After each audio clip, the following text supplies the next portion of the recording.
Dźwięki do tego utworu powstały, znaczy były nagrywane w okolicach Dworca Centralnego, samego Dworca Centralnego, więc główny element, główny motyw utworu to jest ten motyw, który każdy zna, przechodząc sobie, nie wiem, gdzieś tam na Dworcu Centralnym, słyszał go, jak pani zaraz później zapowiada, że pociąg do Katowic odjedzie o 13:42 i ma 50-minutowe opóźnienie. Więc z tego dźwięku udało nam się wykrzesać coś całkiem niezwykłego, bo wydawałoby się, że może on brzmieć dokładnie tylko tak i nic poza tym. Więc pierwszą rzeczą, jaką zrobiliśmy, było zapętlenie tego dźwięku, czyli zrobienie z nim czegoś takiego. Następnie nałożenie 1000 efektów. No żartuję, że 1000 tych efektów, akurat w tym przypadku to są dwa efekty, czyli filtr, który jest filtrem dolnoprzepustowym, do tego jest jeszcze pogłos. No i dzięki temu brzmienie tego instrumentu wygląda tak. I w ten sposób udało nam się uzyskać jakby podstawę harmoniczną utworu, na której bazowaliśmy i na podstawie której stworzyliśmy całą resztę.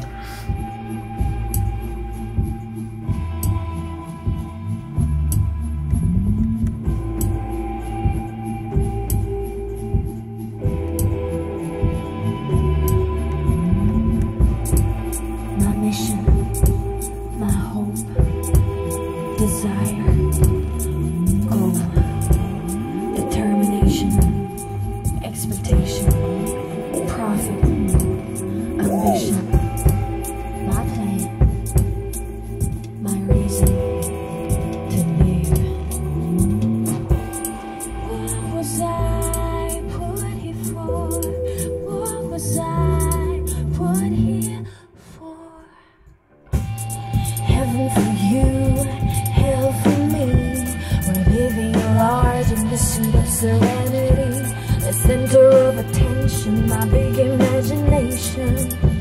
What was I put here for? What was I put here for?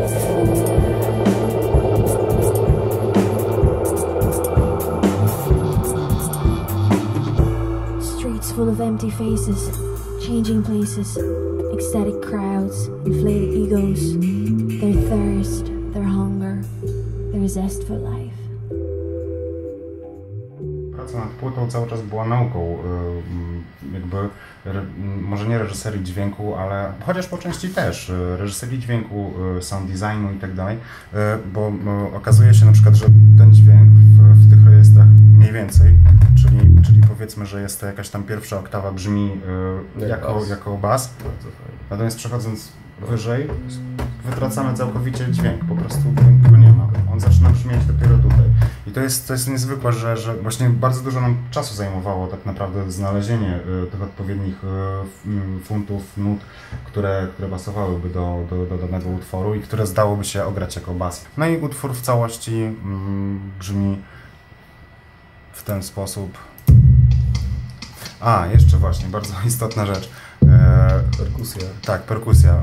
Perkusja w tym utworze powstała w sposób najbardziej nieprawdopodobny, bo wrażenie tego, że jest to jakiś syntetyczny, że są jakieś syntetyczne brzmienie, jest prawie nie do odparcia tak naprawdę, bo słysząc to ciężko jest stwierdzić, że są to dźwięki jakichś elementów z zewnątrz, ale żeby wam przybliżyć, że jednak można się mylić w tej kwestii, mamy stopę, która jest uderzeniem o beczkę. Ten dźwięk to z kolei nic innego jak po prostu uderzenie małym kamieniem o większą część betonowego chodnika. Shaker, czyli kolejny element perkusji, to nic innego jak po prostu liście, które poruszaliśmy krzewu i one wydawały taki właśnie naturalny brzmią, tak? Po krótkiej obróbce brzmią nieco inaczej. A i tu jest w ogóle bardzo fajny element. Łańcuch. To jest z kolei mały test, który przeprowadziliśmy w hali dworca centralnego. I to jest dźwięk spadającej monety, który da się w tle zauważyć. Właśnie to jest fajne, bo na tej płycie będzie mnóstwo takich dźwięków, które gdzieś tam w tle będą zauważalne, a będzie można je usłyszeć właśnie po głębszym wsłuchaniu się w to. Często trzeba, nie dało się ich usunąć właściwie, bo to było na tyle trudne, że jak nagrywaliśmy to w terenie po prostu, to mieliśmy masę dźwięków z zewnątrz, szumy jakieś. Jakbyśmy się nie starali, nie dało się tego wyciąć. A czasami mogliśmy stracić to brzmienie, na którym nam zależało właśnie. Znaczy najfajniejsze jest to, że tak naprawdę w tych dźwiękach, w tych brzmieniach udało nam się uzyskać taki efekt low-fi, czyli niskiej jakości, który zupełnie przypadkowo udało nam się uzyskać, bo po prostu dźwięki, które zgrywaliśmy chodząc gdzieś tam po mieście i nagrywając dźwięki ulic, dźwięki miasta, okazywało się, że po prostu właśnie te szumy ulicy, wiatr czy przejeżdżające samochody gdzieś w oddali jakiegoś dźwięku, który w danym momencie nagrywaliśmy, bo w sumie często nagrywaliśmy jakieś... Tak, silniki, trzaski, tak, drzwi. Więc zawsze staliśmy gdzieś z dyktafonem, ale coś akurat nie jechało, dobra, zgraj to i... No właśnie, z tyłu się działy jakieś rzeczy, a my po prostu nagrywaliśmy to, co jest przy nas. No i automatycznie jakby nasze ucho oczywiście było skupione na tym, co jest w pobliżu. Natomiast... Rejestrator już tego nie przegapił. Rejestrator jest trochę, głupszy, mniej wybiórczy po prostu od ludzkiego ucha. W związku z czym nagrywał jakby wszystko włącznie z tymi dźwiękami tła. No i to powodowało, że ogólnie w sumie te dźwięki zostały w tym tle i nadały tak naprawdę charakteru tym utworom, bo to stanowi o ich charakterze. Tak jak już mówiłem wcześniej, to wszystko, co tutaj się dzieje, to są po prostu przetworzone dźwięki, już w tym momencie złożone w całość i dające ten efekt, który uzyskaliśmy na końcu. No i w tle już słychać Wojciecha Wodleckiego, który zrobił nam tę niespodziankę, że zgodził się, żeby wziąć udział w nagraniu tego utworu.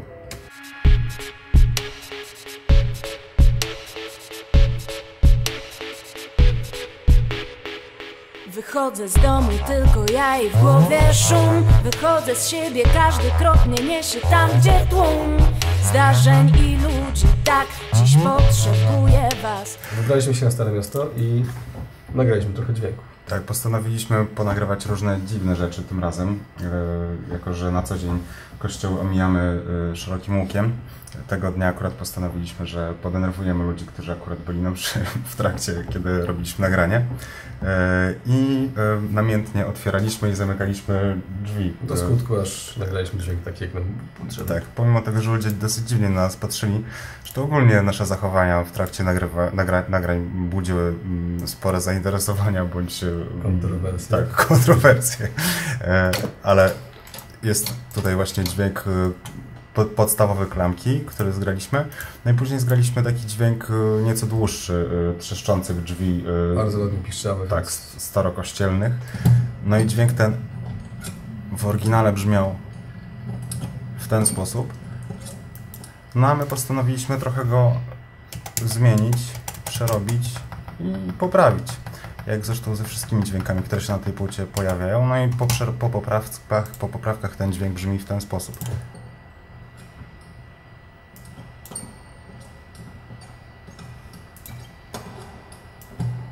Jest właśnie jednym z elementów perkusyjnych tego utworu. Kolejnym elementem, który jest w ogóle całkowicie efektem przypadku, bo było tak, że Bartek klaskał z dużej odległości. Było chyba przy Pałacu Ślubów. Nie, to było przy Zamku Królewskim. Tak. Bartek pobiegł gdzieś tam w ogóle za 100 metrów ode mnie, ja stałem z rekorderem, on miał za zadanie klaskać z tej odległości. Tak, naturalny. No i przy okazji nagle usłyszałem, że gdzieś tam z jakiejś restauracji przez otwarte okno wydobywał się dźwięk takich tłukących, nie tłukących się, ale talerzy, tak, uderzających siebie talerzy. Tutaj akurat może już w tej wersji już nawet średnio można usłyszeć, że to są talerze, no ale po przeróbkach, które zastosowaliśmy, gdzie to brzmi w ten sposób, jest po prostu talerzem, ale takim perkusyjnym, to jest to dosyć fajny zabieg, który udało nam się osiągnąć. No i podstawowy element harmoniczny, który w tym utworze się pojawia, to jest... Przejeżdżając syrena? To jest jakieś coś z syreną, coś się działo gdzieś w tle przejeżdżało coś z syreną, co złapaliśmy akurat jakimś przypadkiem prawdopodobnie i brzmiało to w oryginale w ten sposób. No i troszkę niżej z tego co pamiętam. Tak? Tak. Albo nie. Nie, myślę, że może gdzieś po środku. Natomiast po obróbce, po poprawkach wszystkich, z tego dźwięku w zasadzie stworzyliśmy wszystkie dźwięki, bo tak, pady. To jest dźwięk takiego krótkiego, akcentowego motywu. Tutaj mamy dźwięk główny harmoniczny i dźwięk basu, który później jeszcze przerobiliśmy nieco. No i zrobiliśmy ten bas wyglądający w ten sposób. No i finalnie utwór brzmi w ten sposób. No i tak jak mówiłem, gościnnie w tym utworze na płycie pojawi się Marika oraz Staszka i to będzie pierwszy singiel, który można będzie zobaczyć, znaczy do którego będzie można zobaczyć teledysk i pierwszy singiel, który będzie można prawdopodobnie usłyszeć w radiu, jeśli nie zostaniemy zepchnięci na wanicji.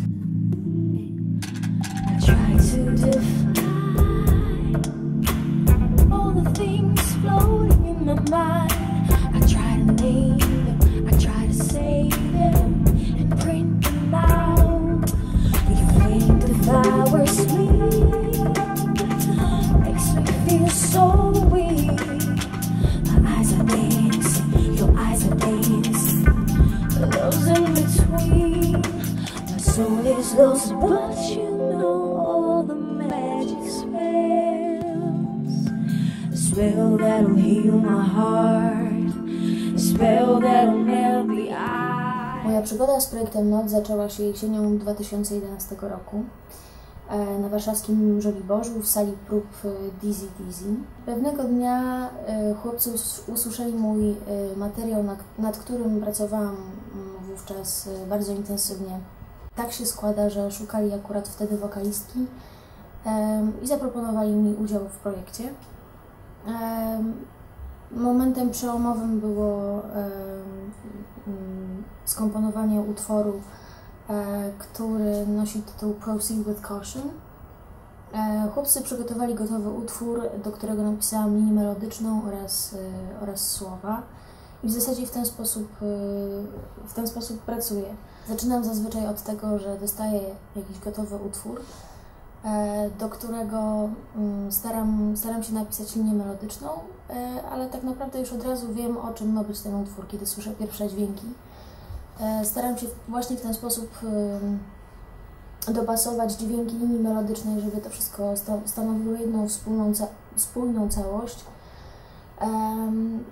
No i tak naprawdę wiem już od razu, o czym jest ten utwór. Bardzo ważnym elementem oprócz linii melodycznej jest warstwa tekstowa, do której bardzo solidnie się przykładam. W przypadku Warsaw Experience skupiłam się, być może dość nietypowo, na tej warstwie emocjonalnej, o lekkim zabarwieniu psychologiczno-filozoficznym. Chciałam skupić się na emocjach, na problemach, na tym żywiole miejskim, na ludziach, na tym, co przeżywają, na tym, co ich trapi, jakie mają wyzwania, jakie czekają na nich wyzwania w mieście. Spodziewałem się, sam w zasadzie nie wiem, czego się spodziewałem, jakichś sztywniejszych bardziej ludzi. Okazało się, że oni są mega podobni do mnie. A co najlepsze w zasadzie, ja mogę robić co chcę na tej perkusji. Dlatego, że wreszcie to jest coś, co siedzi we mnie tak naprawdę. To jest i odrobina progresji, i odrobina dramów, jungle, industrial, wszystko. Genialne, no po prostu. Bartka to przekupiłem grą w Mortal Kombat, a Michała zwykłym batonem Prince Polo. Ale tak naprawdę to zaczęło się spontanicznie. Łukasza poznałem wcześniej, już grał w innym projekcie. Tutaj przychodził z zespołem do mnie, tutaj do sali prób. No i tak zaczęliśmy gadać o muzyce. Wydał się taki sympatyczny. I zawiązaliśmy projekt taki post-rockowy, post-metalowy. Zaczęliśmy grać z basistą. No i tutaj u mnie mieliśmy próby. I Łukasz powiedział, że przyprowadzi tutaj chłopaków właśnie z projektu NOT i że tutaj zaczną próby. No, generalnie jak usłyszałem pierwszy raz dźwięki takie industrialne, no to generalnie posłuchałem moje klimaty. Super. Spytałem się, czy mogę wejść tam do nich na próbę. No, powiedzieli, że spoko, mogę wchodzić. Nagrałem ich na kamerkę i tam potem spontanicznie już na fajku zaczęliśmy rozmawiać o muzyce. W sumie okazało się, że jesteśmy w podobnych klimatach. Michał też zaczął wymieniać tam kapele post-rockowe, jak Caspian czy Gadisen Astronaut. No i oni powiedzieli, że no to spróbuj. Więc wziąłem tam powiedzmy część materiału i przygotowałem gitarki do jednego numeru. Jakoś tam zatrybiło. No, dla mnie było git, naprawdę. Super kalkulatory w połączeniu z gitarami to było to, co chyba wszyscy oczekiwaliśmy. Pierwsza próba, założyli mi metronom. No i gramy numer. Odsłuchałem tam parę numerów, ale nie przygotowałem się jakoby do danych numerów, nie miałem ich rozpisanych w nutach czy w jakichś szybkich patentach do zagrania. Była to wielka improwizacja, ale od razu nam poszło. Wszystko było bardzo fajnie. Byłem zaskoczony, tak jak wcześniej mówiłem, brzmieniami, wszystkim po kolei. Zakolegowaliśmy się, poszliśmy na jakieś piwko, pogadaliśmy, umówiliśmy się, że jest w tym sens. Zaczęliśmy rozmawiać o gustach muzycznych, zobaczyliśmy, że mamy podobne rzeczy w głowie. Podobnych rzeczy oczekujemy od siebie. No, ja nie robię nic poza tym, że gram. Nic innego. No i nasza Gosia. To w ogóle jest potęga. I to jest coś niesamowitego. Moim zdaniem to jest nasz najlepszy punkt, najlepszy atut. Jest jedną z lepszych wokalistek, jaką poznałem i z jaką współpracowałem. Bardzo szybko się uczy. Znakomity słuch, absolutny. Jest doskonała. I świetnie aranżuje. To jest bardzo ważne. To właśnie tutaj, w tej pięknej budce, właściwie tutaj przyszłam z moimi pomysłami, pierwszymi pomysłami do 4 utworów, które znalazły się na płycie Warsaw Experience. Na pewno znaleźliśmy wspólny muzyczny język i tego będziemy się trzymać. Ja na co dzień jako Landber zajmuję się również bardzo intensywnie muzyką elektroniczną. Także ta wspólna płaszczyzna na pewno jest, na pewno ją mamy i będziemy pielęgnować.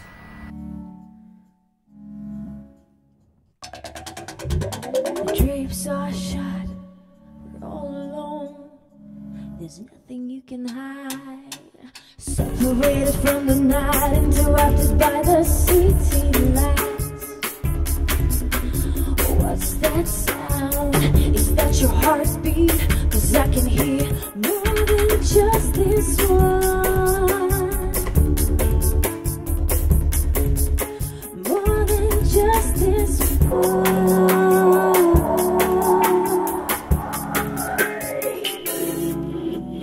Bursting the darkness, pressing on the hollows, left by so many colors, 1,000 times before. This all your past, I want to be. Bursting the darkness, pressing on the hollows, left by so many colors, 1,000 times before. This all your past, I want to be.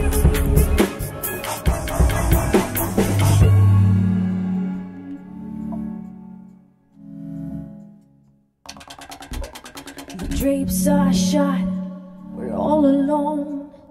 There's nothing you can hide. What is it that I want the most? Is it a blessing or a curse? I still don't know. We're getting closer now. Can you feel the rush? Our lives imitating art, and it's killing me, and it's tearing me apart. And it's killing me, and it's tearing me apart. Embracing the darkness, pressing on the hollows, left by so many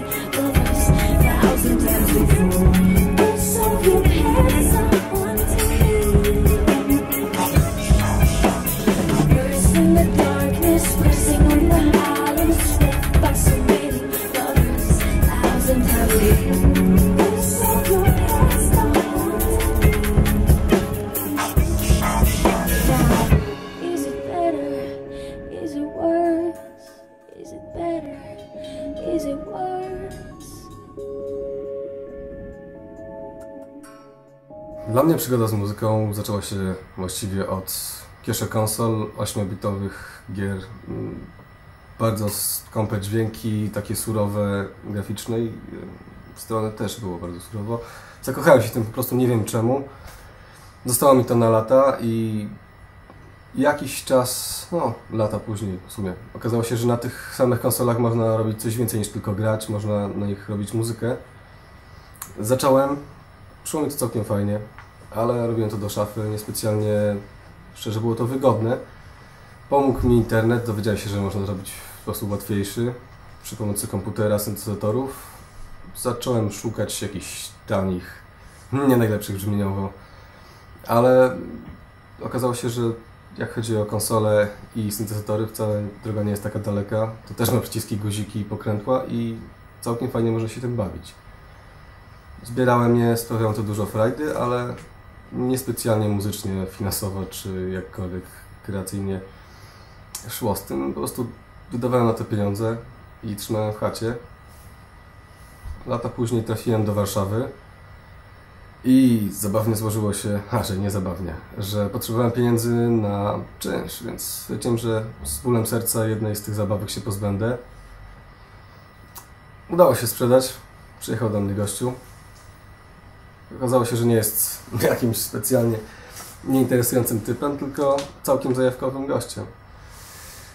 Zadzwonił do mnie, zapytał, czy nie chciałbym uczestniczyć w jego projekcie. Tak właśnie poznałem Michała, jednego z wspaniałych ludzi, których poznaliśmy na tej drodze przy projekcie i po niedługim czasie okazało się, że świetnie się dogadujemy. Jak chodzi o doświadczenia muzyczne, zupełnie różne, ale znajdujemy wspólny język, nawet jeśli pracujemy w dwóch różnych miejscach Warszawy. Kiedy się spotykamy, okazuje się, że wszystko jest ok i siedzi. Płyta powstawała, jak dla mnie, dosyć długo. To był cały rok. Zaczęliśmy dosyć amatorsko, bo jeździliśmy z teczką, z laptopem, dwoma mikrofonami i kartą USB podpiętą, która nam się ciągle psuła podczas nagrywania. Nagraliśmy tak numer z metra. Później chyba był Rogi Bosch, ale nie jestem pewien. Zbieraliśmy sobie powolutku dźwięki, później mieliśmy już małe rekordy, było łatwiej. Pierwszy numer to była właściwie wielka zagadka, bo wiedzieliśmy, że chcemy nagrać takie, a nie inne dźwięki, ale tak naprawdę nie wiedzieliśmy, co później z nimi zrobić. I z Michałem przesłuchaliśmy wszystko, co udało się nam zarejestrować. Powycinaliśmy te kawałki, które uznaliśmy za przydatne i próbowaliśmy coś z nich wyciągnąć. Wybieraliśmy malutkie kawałki fal dźwiękowych, szukaliśmy harmonii, wyginaliśmy je, gięliśmy quasarami, delayami, reverbami i staraliśmy się to tak przetworzyć, żeby po prostu brzmiało ładnie i spójnie ze sobą. Projekt tak naprawdę rozpoczął swoją działalność w 2008 roku. Założycielem właściwym zespołu, powiedzmy, że byłem ja. Był to początkowo projekt solowy, czyli ja sam chciałem coś stworzyć, coś innego niż to, co robiłem do tej pory. W związku z czym postanowiłem, że pójdę w stronę do tej pory dla mnie nietypową, czyli w stronę muzyki elektronicznej, która zawsze gdzieś tam była obecna w moim życiu, a nie do końca jakoś mogłem ją z siebie wyrzucić i zrobić coś w tym kierunku. Więc stwierdziłem, że taki projekt będzie fajną odskocznią od tego, co do tej pory robiłem muzycznie i będzie czymś zupełnie innym przede wszystkim. Słowo projekt, które pojawiło się przed słowem nod, tak swoją drogą nod to skrót od niezidentyfikowanego obiektu dźwiękowego, więc nazwa jest dość trudna, w związku z czym zostało to skrócone do tylko tych 3 liter. Natomiast projekt dlatego, że to od początku miało być projektem, nie było jakiegoś ogólnego założenia, jakiego typu będzie to muzyka, jaki to będzie gatunek. Ja starałem się sobie nie narzucać jakichś odgórnych ustaleń, że będzie to trip hop, czy że będzie to dubstep, czy że będzie to drum and bass, czy jakikolwiek inny gatunek. Po prostu stwierdziłem, że chcę coś robić, co będzie fajne i co będzie tak naprawdę moje.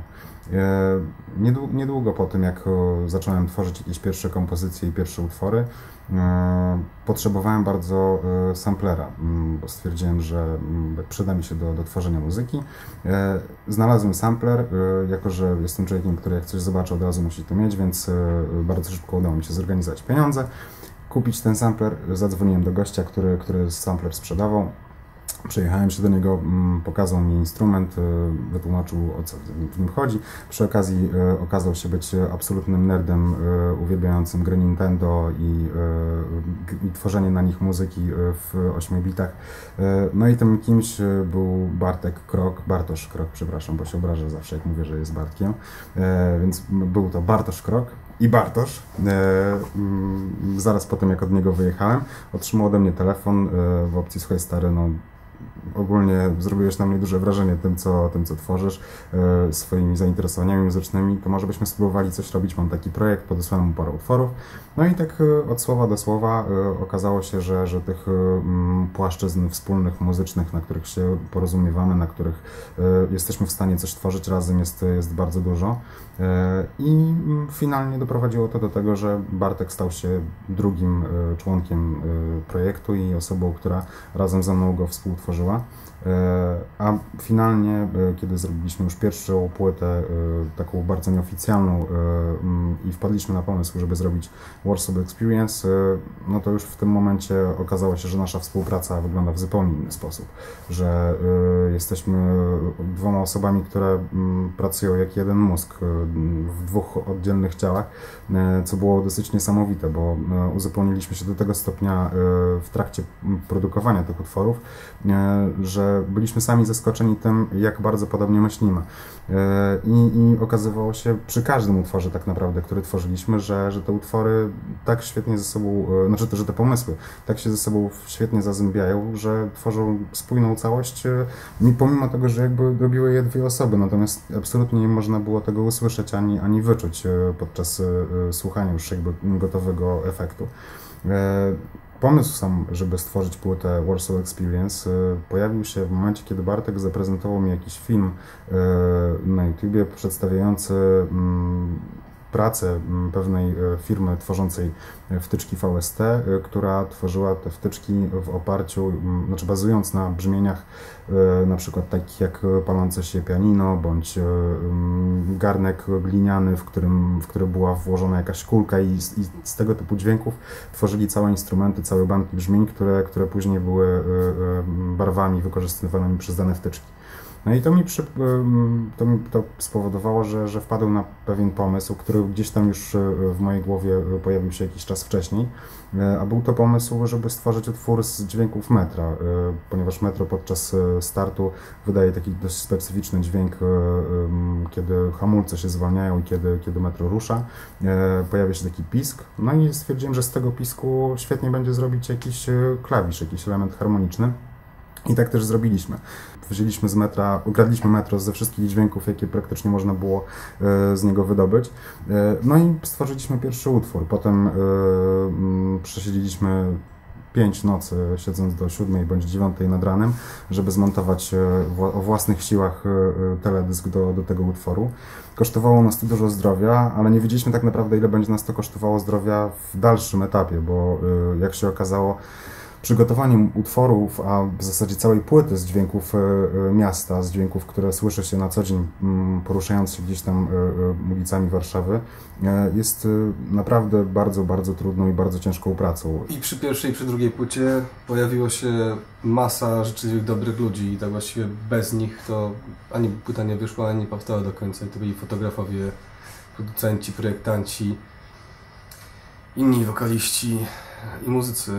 W ten sposób dobrnęliśmy do momentu, w którym jesteśmy już w zasadzie zespołem, niekoniecznie projektem, bo w tej chwili naprawdę jesteśmy określeni już muzycznie i wiemy, co chcemy robić. Jakby nie do końca jesteśmy świadomi czy pewni tego, jak będziemy współpracowali w przyszłości, jak będą wyglądały nasze kolejne kroki muzyczne, bo staramy się w żaden sposób nie ograniczać.